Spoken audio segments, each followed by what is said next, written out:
Hello, it's Crystal here. Today's video, I just want to chat with you about setting your week up for success. It's so easy to have goals and plans for your year, and then before you know it, I'll start again on Monday. I'll start that diet, I'll start exercising again on Monday, and before you know it, the year's over and you've been saying those same things for 3 years. Guilty as charged.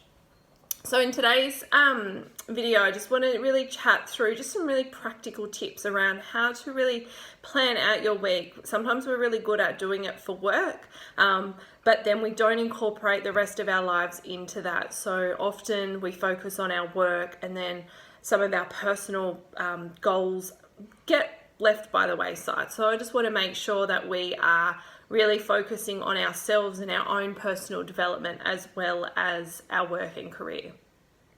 I know planning isn't always everyone's favourite thing to do. Some people love spontaneity, but there's so much research out there that shows being really clear around what your goals are and planning accordingly means that you are going to achieve your goals much quicker, much more intentionally, and really set up some really positive habits to continue on with what you're wanting to do whilst not neglecting other parts of your life. So tip number 1 is know what your goals are. What is it that you're wanting to achieve? What are your plans for the future? And what are you going to do today to help you get closer to those?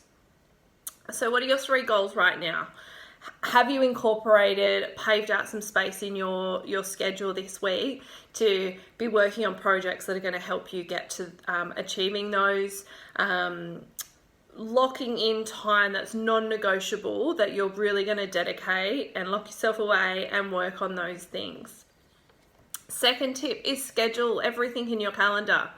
Schedule your work, schedule your kids' activities, schedule your health and fitness priorities and activities.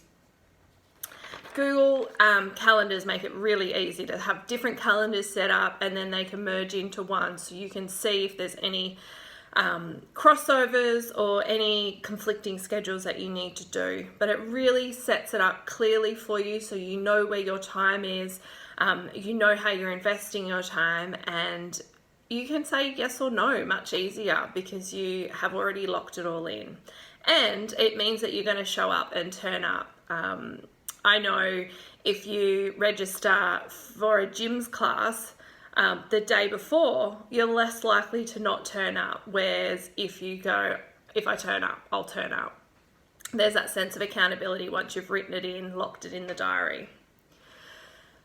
Number 3 is plan your week before it starts. Be organised. Sit down on a Sunday for 15 minutes and just really map out what it is that you've got on that week. It makes it really clear that you're on your priorities and you are on track to invest time into those, but it also allows you to have more spontaneity. The clearer your week is, then if someone says, hey, let's go and grab lunch, you know you can go and grab lunch because you've got that block of time free. Or you can move things around to ensure that you still have that freedom and flexibility in your life. Number 4, have a weekly checklist. This is so important, particularly for the writer-downers. I don't think that's a word. But create a checklist so that you're not forgetting important things that need to be done. Your bills, filling in things for kids' school, having a checklist for your relationships. Do something nice for your partner or your friends. Write a card to somebody. Invest in a date night with your partner. Socialize with friends. Plan for fun. Check it all in, and then that way, I don't know about you, but there's something about ticking off a box to say that you've done it is a sense of achievement and accomplishment. Number 5 is allow buffer time. Life happens, unexpected things happen, so really creating time in your schedule to have buffer time for, say, traffic, groceries, or your boring life admin things, but it also allows that flexibility. So if things don't go according to plan, which that's life, you've not neglected your priorities and your goals and your dreams and chipping away at that, but you can still address the unexpected that happens as well. So I hope those tips help you. I would love to hear what works for you, what doesn't work. One other tip that I think is really important, and something that I feel is a huge game changer for me, struggling to talk today. Big game changer for me is meal prep. I know it sounds tedious and boring, but I find if I meal prep on a weekend, my week is so different. I'm so much more organized. I save so much time. I save so much money. And it means that I can come home from work, have my dinner's pretty much done for me. I either just need to heat it up or whip it through something, cook it up in the oven.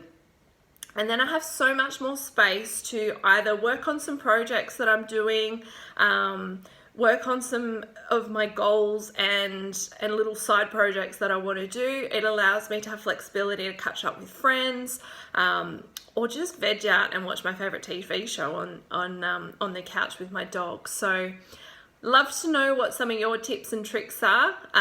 For me, meal prep, Google calendars, and really scheduling key time in my week that are non-negotiables for me to achieve those goals and dreams that perhaps seem a little bit further away, but I know I need to invest in them today to see the results in 6 months' time. Have a wonderful day.